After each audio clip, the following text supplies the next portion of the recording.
જય જવાન, જય કિસાન, જય જય શિક્ષિત યુવાન, નારી શક્તિનો જય હો, જય મા ગુજરાત. એશિયન લોક જાગૃતમાંથી પરસોત્તમ પટેલ બોલું છું. આજનો વિડીયો છે જે આપણે રેવાબા છે, રાજ્ય કક્ષાના શિક્ષણ મંત્રી રેવાબા. એમણે બિચારા કોઈ ક્ષત્રિય કોઈ સન્માન સમારોહ હશે ને એને કંઈક વાત કરી છાત્રાલયમાં વિદ્યા સન્માનમાં. એને ચર્ચા કરી ભાઈ મારા ઘરવાળા દારૂ પીતા નથી કે કોઈ વ્યસન કરતા નથી. એમાં બિચારીને એટલી બધી ચગાઈ દીધી જેની કોઈ હદ નહીં. આ જ કામ છે પેપરવાળાનું. એણે શું ખોટું કીધું કે એના ઘરવાળા ક્રિકેટની અંદર મસ્ત રીતે કામ કર્યું છે અને એમ કહે છે ભાઈ એ ખરેખર વાત સાચી, ખોટી તો છે નહીં. કે ઘરને સમજે છે, પરિવારને સમજે છે, પત્નીને સમજે, બાળકોને સમજે, સમાજને સમજે છે, તો કે વ્યસન નહીં કરતા. અને બીજા કરે છે એમાં ખોટું શું કીધું? એમાં કે ચર્ચામાં આવી ગયા, પણ ચર્ચામાં ક્યાં એમાં આવવાનું આવે જ છે? એણે જે કીધું સાચું કહી દીધું છે.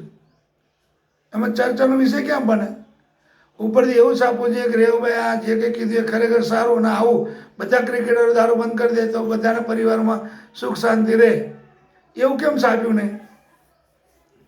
આ ધંધો છે પ્રેસવાળાનો. અરે ભાઈ તમે છાપો પણ કંઈક સારું છાપો ને લોકોને ન્યાય મળે એવું છાપો. પ્રિન્ટ મીડિયા અને ઇલેક્ટ્રોનિક મીડિયા પહેલાં બી મેં વિડીયો બનાવ્યો કે આ જો એક મજબૂત થઈ જાય અને ગરીબો માટે જો ખરેખર આગળ વધે તો ગરીબો મધ્યમ વર્ગને ન્યાય મળી શકે પ્રિન્ટ મીડિયા અને ઇલેક્ટ્રોનિક મીડિયામાં જ. હવે આ દિવ્ય ભાસ્કરમાં આવું છાપી દીધું લો કે એમના પતિ વ્યસન નહીં કરતા એવું કીધું, બીજા ખેલાડી વ્યસન કરે તો કીધું. એમાં ખોટું શું કીધું? એવું તો છે ને બીજા નથી કરતા ને કહી દીધું કે વ્યસન કરે એમ. એને ખોટું શું કીધું? એના પતિ વિદેશમાં ફરવા જાય તો એ નથી કરતા તો એ સારું જ છે ને. અને એમણે ખોટું કંઈ કીધું જ નથી તો એમાં ખોટી વાતો આમાં પેપરમાં ક્યાં છાપવાની જરૂર જ છે? એમ આમાં લોકોને શું ફાયદો? તમને શું ફાયદો? ખાલી નામ જ બદનામ કરવાનું.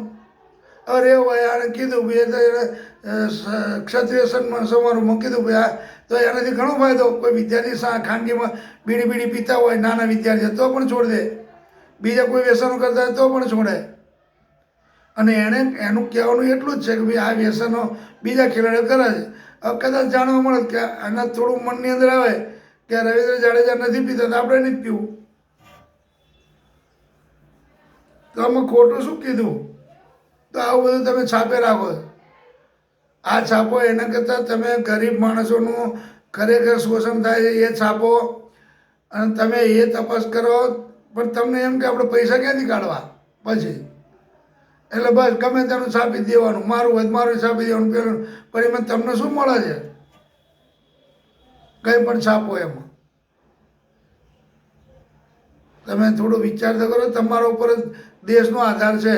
હવે તમે પેપરવાળા ધ્યાન ના આપો તો પછી દેશનો આધાર કે નિરાધાર થઈ જશે.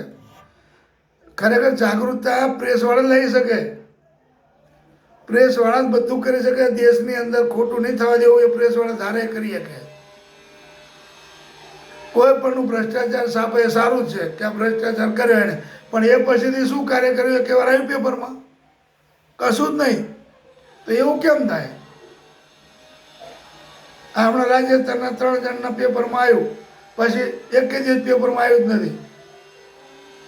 તો આ તો ગુનેગારનો ડામવાનો જ વાત છે ને. પછી સેટિંગ થાય એટલે પતી ગયું, કશું નહીં કરવાનું. એવું નિષ્પક્ષ લખો છો સાહેબ, મારા નિષ્પક્ષ તમારું પેપર. તમે ક્યાં નિષ્પક્ષ આવ્યો? લોકોને સારું થાય ને એવું કામ કરો. તમે આ ખોટું તમારું નામ બદનામ થાય. ઇલેક્ટ્રોનિક મીડિયા ગોદી મીડિયા કેમ નામ બદનામ થાય? તમે કરી બતાવો દેશના લોકોને જાગૃત કરો, ગરીબનો મધ્યમ વર્ગને મદદ કરો તો આ ગોદી મીડિયામાંથી નામ નીકળી જાય તમારું. બહુ ખોટું થાય છે એમ. તમારાથી જ બગડે છે. કોઈ પણ તમે ધારો એ સુધારો થઈ શકે. હવે આ રેવાબાએ કીધું ભાઈ મારો ઘરવાળો પીતો ને બીજા ક્રિકેટ પીવો.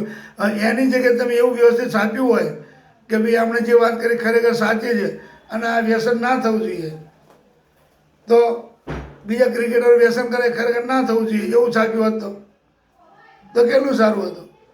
હજુ સુધી કોઈ મીડિયાવાળે કઈ જગ્યાએ રેડ પાડી કે આ જગ્યાએ દારૂ ખરેખર ચાલે છે, લાવો પેપરમાં છાપીએ ફોટા સાથે. ભલે આ તમે જે કર્યું સારું કર્યું છે, ભાજપના કોંગ્રેસના પક્ષમાં ત્રણના રાજસ્થાનના ધારાસભ્યોનું છાપ્યું, બહુ સારું કામ કર્યું. પણ આવું આવું તમે મીડિયાવાળા ભેગા થઈ કોઈ જગ્યાએ રેડ પાડી કે આ જગ્યાએ દારૂનો અડ્ડો ચાલે, લાવવાનો વિડીયો ઉતારીને આપણે પેપરમાં આપીએ, ફોટા પણ પેપરમાં આપીએ કે પીઆઈને જાણ કરીએ, એસપીને જાણ કરીએ, કશું જ નહીં. બરાબર, તમારો ખર્ચો પણ તમે જાહેરાતમાં ખર્ચો કમાવો જ છો, એવું તો છે ને નથી તમારો ખર્ચો નીકળતો. શા માટે આવું કરે જરૂર? એટલે તમે થોડું આગળ વધો અને ગરીબને મધ્યમ વર્ગને સેવામાં મદદ કરો. અને ખરેખર ગરીબ માણસ ક્યાંય પણ તરફડતો હોય તેનો ફોટો પાડીને મૂકો.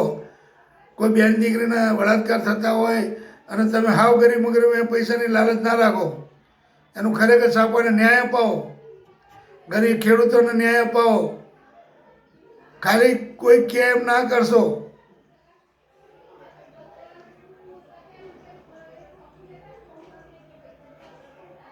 બધાને ન્યાય આપો. ગરીબને ગરીબ, હાવ ગરીબમાં ગરીબ હોય ને એના ઘરનું ધ્યાન આપો. એને આજે ખાવા છે કે નહીં, અથવા એનો શું બનાવ બન્યો, કેમ બનાવ બન્યો, કોણે બનાવ કર્યો, પોલીસે શું કાર્યવાહી કરી, સરકારે શું ધ્યાન આપ્યું. આવા ગરીબના કામમાં ધ્યાન આપશો ને તો જ તમારું કુદરત પણ સારું કરશે. બાકી આમાં જ પૈસાની થપ્પે ભેગી કરશો, છેલ્લે બીમારીમાં જ જવાના. એટલે આવું ના કરશો. હું દરેક ઇલેક્ટ્રોનિક મીડિયા, પ્રિન્ટ મીડિયા, પહેલાં પણ મેં વિડીયો બનાવ્યો, અત્યારે હું તમને હાથ જોડે પગે પડું કે તમે ગરીબમાં ધ્યાન આપો, બિલકુલ ધ્યાન આપો. દરેક ગરીબને ન્યાય મળે એવું કરો. જય જવાન, જય કિસાન, જય જય શિક્ષિત, નારી શક્તિનો જય હો, જય મા ગુજરાત.